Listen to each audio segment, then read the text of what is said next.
Well, after a months-long investigation, a teenage girl has now been charged in the killing of her mother and stepfather. So the Carroll County Sheriff's Office says a 17-year-old was taken into custody this morning in connection with the February double homicide. 11 Alive's Galat Malamed is live outside of the Carroll County Sheriff's Office. Galat, here we're talking about months later. How did the investigators get to this point? Investigators are calling this a sad and horrific case, saying the 17-year-old turned herself in here this morning, accompanied by her biological father, after the sheriff's office told her they had warrants out for her arrest. As for a motive, that is something investigators are still looking at.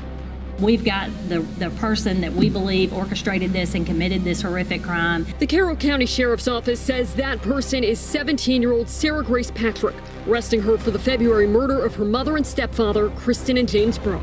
We're still kind of putting all the pieces of the puzzle together, but I can tell you what led us here today, and that's the evidence that Sarah killed her parents. Patrick is charged with 2 counts of murder and 2 counts of aggravated assault. For the past 5 months, investigators worked with the FBI, Georgia Bureau of Investigation, and private forensics labs. The Sheriff's Office Public Information Officer Ashley Hulsey didn't single out a key piece of evidence or turning point that led investigators to the teen. I believe in the beginning of any case, everyone's a suspect. However, as an investigation continues and everything ebbs and flows, like I said in my press release, mountains of evidence has gotten us through here today. The double homicide was a shock to the community, drawing attention and calls for justice on social media. In a world where television portrays crimes being solved in under an hour, the truth here is much more complex. Real justice takes time. Do you believe that any of the other family members knew about this? Hard to tell. I can say this, that everybody that we have talked to through the course of the investigation, that our family members have been nothing but cooperative. Hulsey says the department's prayers go out to the family, especially the couple's now 6-year-old daughter who first found the couple. Patrick then dialed 911. A mother and a stepfather will never be able to raise their children and the little girl that was in the home. To me, she's probably the saddest victim in all of this. The sheriff's office says the 6-year-old is now living with other family members. As for the investigation, that is not over. Investigators say more arrests are possible. On the morning of February 20th, 2025, 5-year-old Jaylee Brock woke up to a sound no child should ever hear. A piercing alarm echoed through her home in Carrollton, Georgia. It wasn't a fire alarm or a burglar alarm. It was the sound of her father's heart monitor, screaming that something was terribly wrong. Jaylee didn't understand what the noise meant. She was only 5. All she knew was that her daddy, James Brock, had a special device to help his sick heart, and this loud sound wasn't normal. So she did what any confused little girl would do. She went to find her parents. What Jaylee found in her parents' bedroom would haunt her forever. Her father, James, was dead. Her mother, Kristen, was dead too. Both had been shot multiple times while they slept. Confused and terrified, Jaylee ran to wake her older sister, 16-year-old Sarah Grace. Sarah took on the devastating task of calling 911. You're responding 31 Highest Carrollton Road. 1531 Highest Carrollton Road, off of Willie Walker Road, reference to a cardiac arrest. Further. Deputy Dispatch, I'm 23. 932, be advised. The complainant's stepdad or just be on CPR. Reference to a cardiac arrest. Complainant's advising that the mother and the stepfather are called to the touch. They think they're beyond CPR. Doesn't see anything around them that's suspicious. Law enforcement is en route with you. 5 dispatches. 2 people down the location. That's 10-4. I'll be on the respond. 49 display. Just so I'm clear, we got 2109B, same address? That's 10-4. What was the numeric again? 531. 49 dispatch. Anybody else at the residence? Can you have them wait outside? You guys have them wait outside? Yes, ma'am. 10-4. Those patients are obviously go ahead and that's our corner.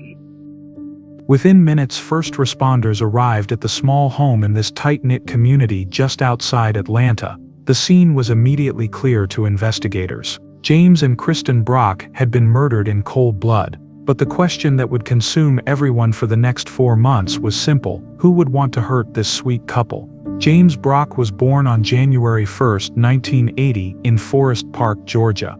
Everyone called him Jamie, and he was known for his incredible sense of humor. He could make anyone laugh, even in the darkest times. Life hadn't been easy for James. His mother died tragically in 1999, followed by both of his brothers, leaving only James and his sister Kimberly. James had been married before and had 4 sons from previous relationships. Despite his marriages not working out, he maintained good relationships with his ex-partners. They all worked together as co-parents, putting their children first. Kristen was born on April 12, 1983, in Rome, Georgia. She had been married to Daniel Patrick and had 2 children with him, Sarah Grace in 2008 and Donnie in 2012.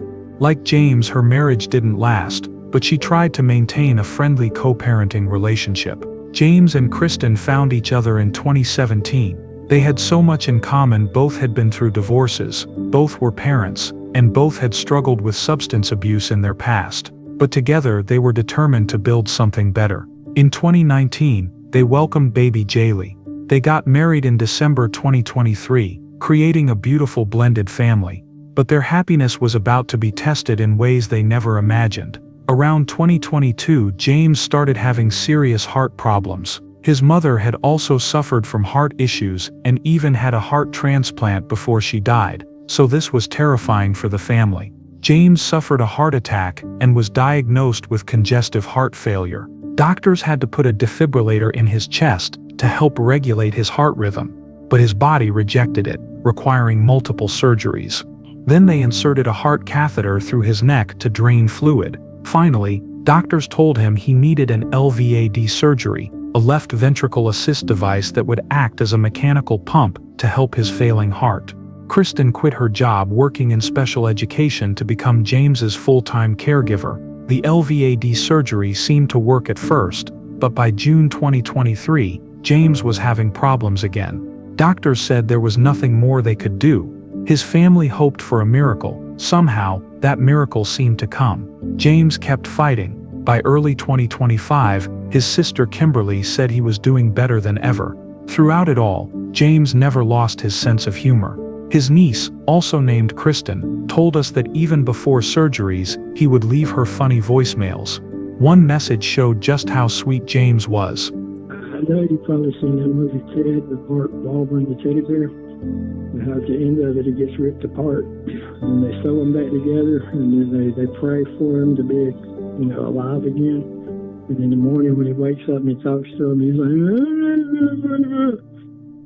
I just want to tell you that I love you for something. That way, in case I wake up after the surgery and I can't talk and I'm going, you already know what I'm trying to say. I love you, girl. But behind the scenes, life wasn't perfect. James and Kristen had their struggles. Anyone who's dealt with addiction knows recovery isn't always a straight path. They had public arguments on Facebook, accusing each other of using drugs and being unfaithful. These fights should have stayed private, but they always seemed to work things out afterward. One major fight in August 2022 led to Kristen getting arrested for criminal damage to property and cruelty to children for allowing Jaylee to witness family violence. It wasn't good, but this was 2022. And both were working to be better. What really seemed to turn their lives around was finding their church, Catalyst Church of Carrollton. Getting baptized and becoming part of this community changed everything.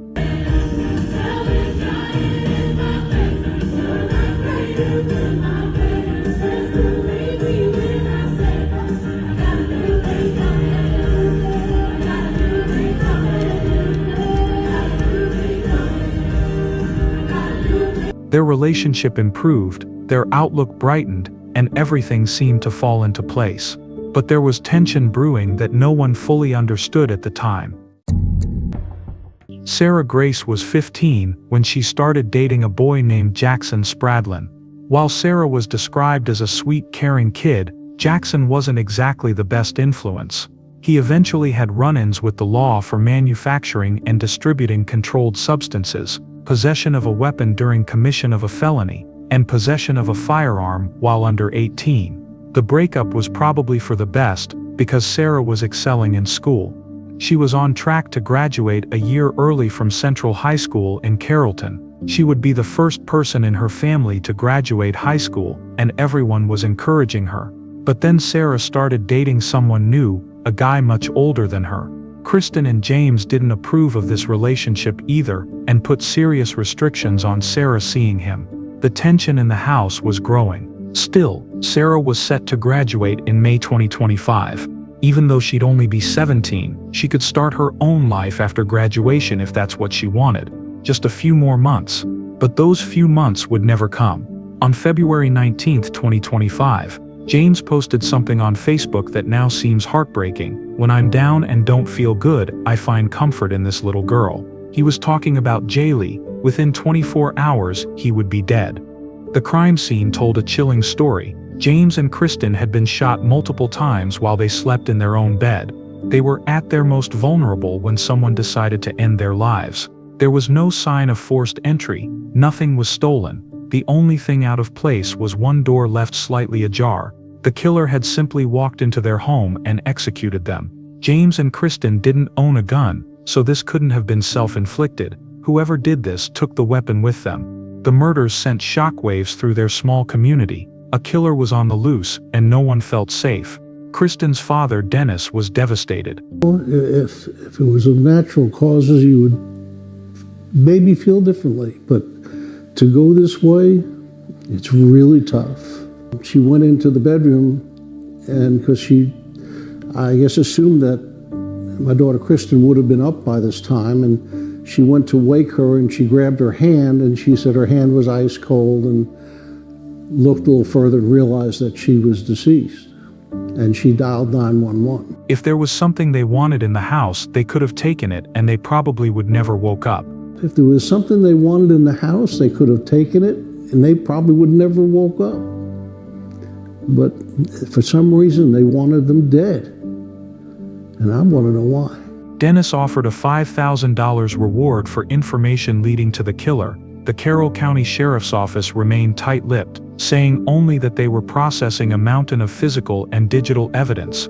But something wasn't adding up from the very beginning. Sarah claimed she didn't hear anything that night. But how could 5 gunshots in a small house not wake a teenager sleeping in the next room? Even more suspicious. Sarah admitted she heard James's heart monitor alarm going off all night but never went to check on him. That heart monitor would become crucial evidence.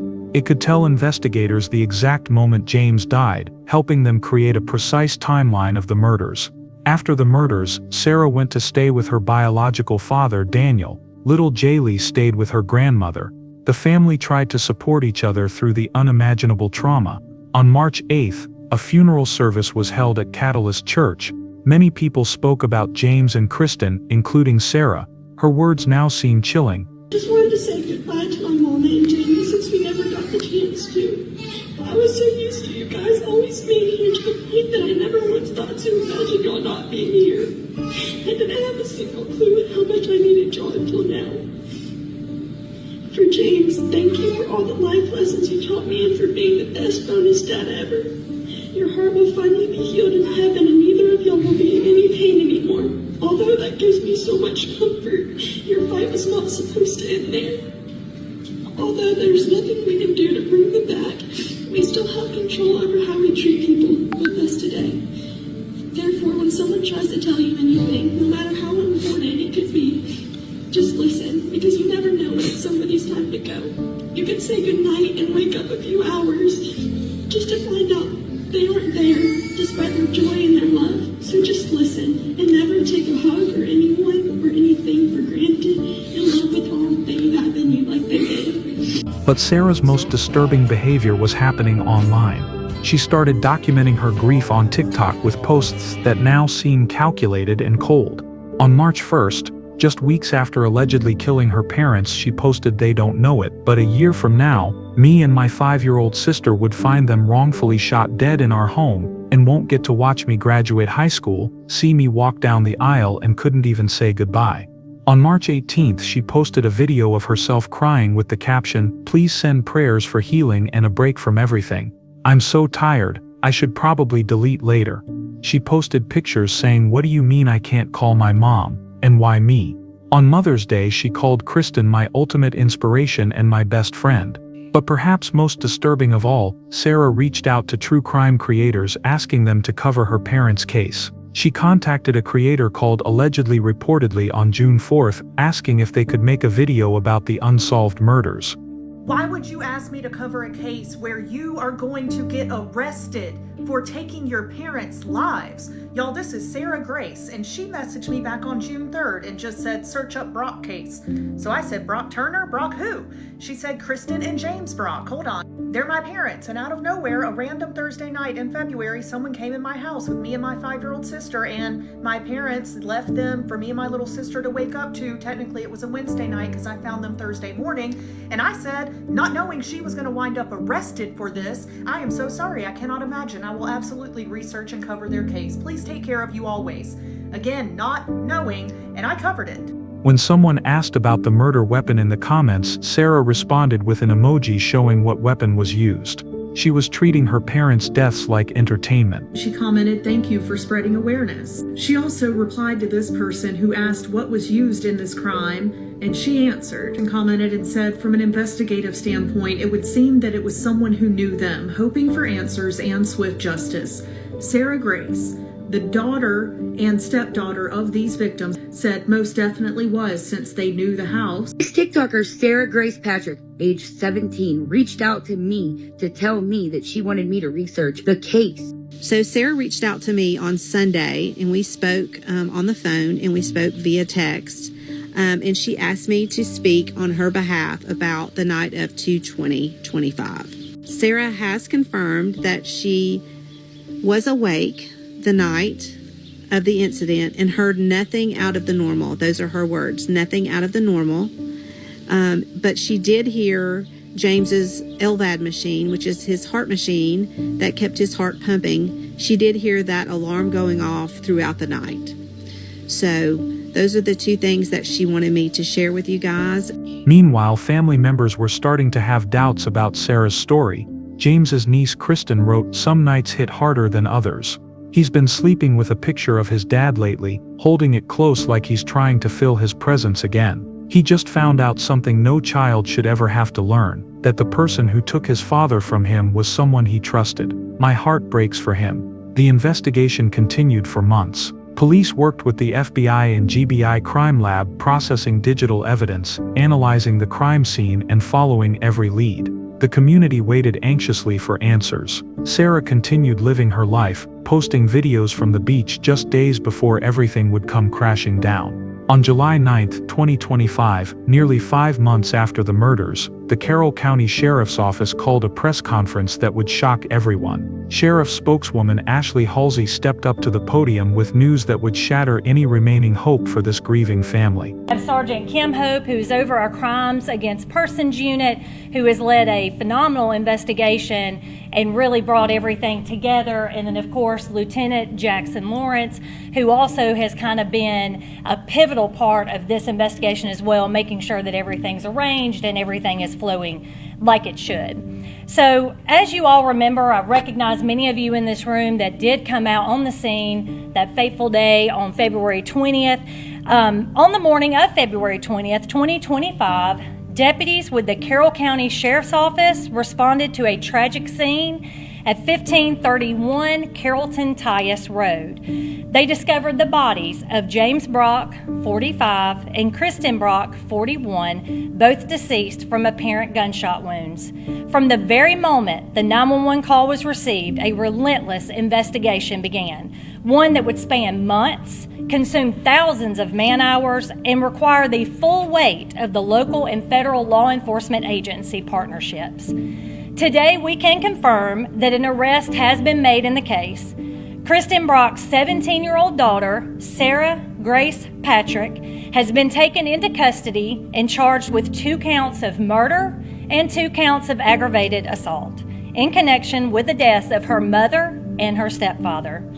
While the case has not remained in the public spotlight in recent months, the investigation has never gone silent. Led by investigator TJ Repetto, our team has pursued every lead, sifted through mountains of physical and digital evidence, conducted countless interviews, and collaborated with agencies such as the FBI, the GBI Crime Lab, and private forensic laboratories. In a world where television portrays crimes being solved in under an hour, the truth here is much more complex. Real justice takes time. Time to ensure that no detail is overlooked and no stone is not turned over. Sheriff Terry Langley, alongside Captain Guy Pope and Lieutenant Jackson Lawrence, has remained committed to ensuring that justice is served in this heartbreaking case. Their leadership, combined with the tireless dedication of our investigators, has brought us to this point today. We know the public has been eager for answers, and we want to be clear. So have we.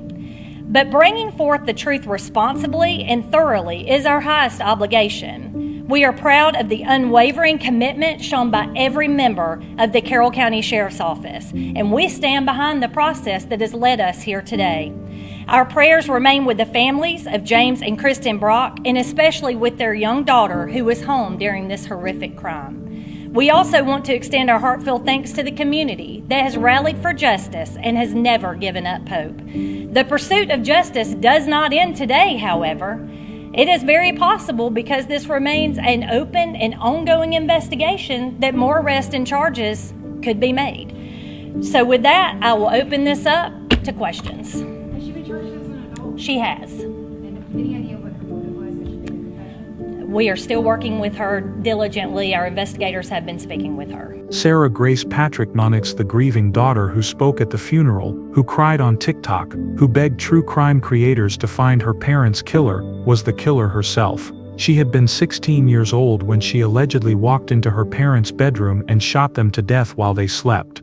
When reporters asked about when investigators began focusing on Sarah as a suspect, Halsey explained. It is correct that she was the one who made the 911 call, correct? Yes. At what point did investigators begin to focus on her as the suspect? So I believe in the beginning of any case, everyone's a suspect. I think I told many of you that when we were on scene that day. However, as an investigation continues and everything ebbs and flows, like I said in my press release, mountains of evidence has gotten us through here today. Lots of processing, lots of working with our law enforcement partners to get us to where we are today that honed in on her as a suspect. When asked if Sarah tried to cover up the murders, Halsey didn't hesitate. Do you believe that she tried to cover this up in any way over the course of these months? You know, we've even seen some videos on social media of somebody saying, you know, I'm making this message on behalf of the daughter. Do you believe she tried to get people to cover up anything? Considering that she didn't just immediately tell us what happened, yes. But who knows what's going on in a young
At the time? No, she lived at home with her mother and stepfather at that time. But since then, she's lived with different family members and kind of moved all over the place. Did she turn herself in? Yes, she did turn herself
When he was given so many opportunities to live, to me, that's a big takeaway from this story, and that a mother and a stepfather will never be able to raise their children and the little girl that was in the home. To me, she's probably the saddest victim in all of this. You did mention she didn't turn herself in. You said she was turned in with her father. Yes, correct? yes. Mm-hmm. All right, I'll be around after if you have any additional questions. Daniel Patrick, Sarah's biological father, had done the unthinkable. Bertie. He drove his own daughter to the police station when he learned there were warrants for her arrest. Sarah turned herself in, but only because she had no choice. The family's reaction was swift and brutal. James's niece Kristen wrote, "I see a front row at their funerals as this little bitch stood up in front of everyone and cried about how much she missed Jamie and Kristen, so now everyone can get a front row seat to her mugshot for murdering her own mother and stepfather. I saw right through you. Enjoy prison." The true crime creator who Sarah had contacted was stunned. And then yesterday happened. What happened yesterday? I learned that Sarah Grace herself, the one that requested that I make a video, was arrested for the murders of her parents, her mother and stepfather. She, was using terms like, "Oh, I think you should post about this because it will be a big story." And immediately I felt like, if I were 17 or 16 and my parents had been the victims of a brutal crime, I wouldn't be thinking about the views someone else could get off of that. She also started responding to other comments on my video. Someone asked what the mode of this crime was, and she answered with an emoji of what weapon was used. So that is now very haunting to look back on after this arrest. Did you see any evidence at all that Sarah Grace might have been the person who killed her mother and stepfather? Just as a layperson, knowing that there did not appear to be forced entry, that she claims she did not hear these gunshots, it did strike me as odd as I started researching it more, and I can't say, the more and more I read about it, I did have some questions. So when this arrest came out, I was still very shocked, but it made a bit of sense to me based on the crime scene and what I had heard about it. Police believe Sarah didn't act alone. At 16, she couldn't have legally purchased a firearm, and the family didn't own guns. Someone had to have provided the weapon. Some speculated about her older boyfriend, the one Kristen and James had forbidden her from seeing. Others wondered about Jackson Spradlin, her ex-boyfriend who was arrested on firearms charges just days after Sarah's arrest. But family members say they believe Sarah when she denied any abuse from James. A family friend had posted messages where they asked Sarah directly, "Jamie has never touched you in any way inappropriately. Please tell me the truth. You can be honest with me. I just need to make sure," Sarah replied. "He would never ever do that. He was never weird like that. He wouldn't even come into my room because he knew I slept naked." So what drove her to commit such a horrific act? Some believe it was the restrictions on her relationship with the older boyfriend. Others think it was typical teenage rebellion taken to an unthinkable extreme. Sarah was described as self-absorbed with a "why me" attitude, which now takes on a sickening new meaning given her social media posts. The timeline reveals the calculated nature of her deception. Sarah had months to come clean, months to show real remorse, months to think about what she had done to her family. Instead, she played the victim while her traumatized 5-year-old sister cried for her murdered parents. What makes this case even more heartbreaking is that Sarah had options. She could have gone to live with her father. She could have waited just a few months until graduation to start her own life. She could have talked to counselors, family members, or friends about whatever was troubling her. Instead, she chose to end 2 lives and destroy countless others. Police used Sarah's own eulogy as evidence of her cover-up. Every tear she shed at the funeral was fake. Every TikTok video was part of an elaborate performance. Every time she asked for prayers or begged for answers, she already knew the truth. Little Jaylee, now 6 years old, is living with family members, trying to heal from trauma no child should ever endure. She lost both parents and learned that her big sister, someone she trusted, was the one who took them away. James's other children lost their father and learned the devastating truth that someone they considered family had murdered him. The ripple effects of Sarah's alleged actions will haunt this family forever. As for Sarah herself, she faces life in prison. At 17 years old, she's being charged as an adult for 2 counts of murder and 2 counts of aggravated assault. If convicted, she may never see the outside of a prison cell again. Daniel Patrick posted a note Sarah had left him before her arrest. "Dear Dad, I love you so much and I don't know what I'd do if God didn't send me to you. I love you and I know a lot has happened, but just know I love you and we got this." Some wondered if this was her way of confessing. Daniel also posted, "To my daughter, I will always be in your corner." The investigation continues as police search for accomplices and try to understand the full scope of what happened that February night. The digital evidence, the timeline from James's heart monitor, and months of careful investigation have built what police call a mountain of evidence against Sarah. This case represents every parent's worst nightmare, not just being murdered in your sleep, but being murdered by your own child. James Brock survived heart failure, multiple surgeries, and years of medical struggles only to be killed by someone he loved and trusted. Kristen Brock gave up her career to care for James, worked to build a stable home for all their children, and found peace in her faith, only to have her life ended by her own daughter. The small community of Carrollton, Georgia, is left to grapple with a truth almost too horrible to comprehend. In a place where everyone knows everyone, where families attend church together and support each other through hardships, a teenager allegedly planned and executed her parents while they slept. As this case moves through the courts, the question that haunts everyone isn't just who killed James and Kristen Brock. We now know that answer.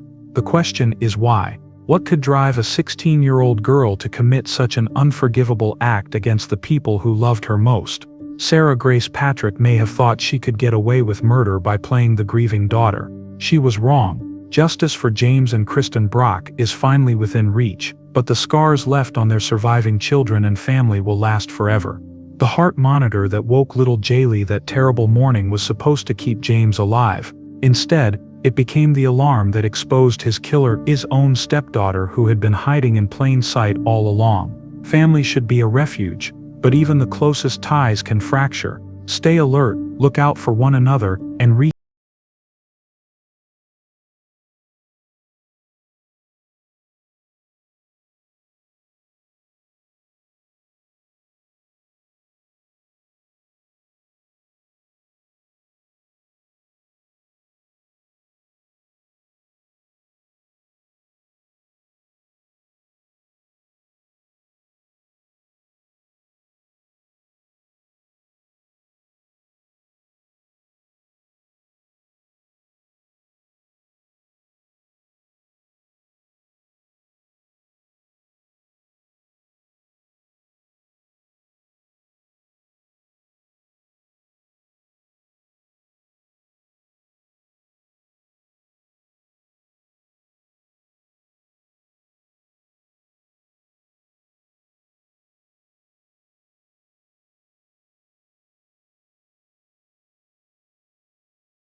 Sorry we all are for everything your family's been through. Thank you for taking the time to be with us. You're welcome. Thank you. Have a good day.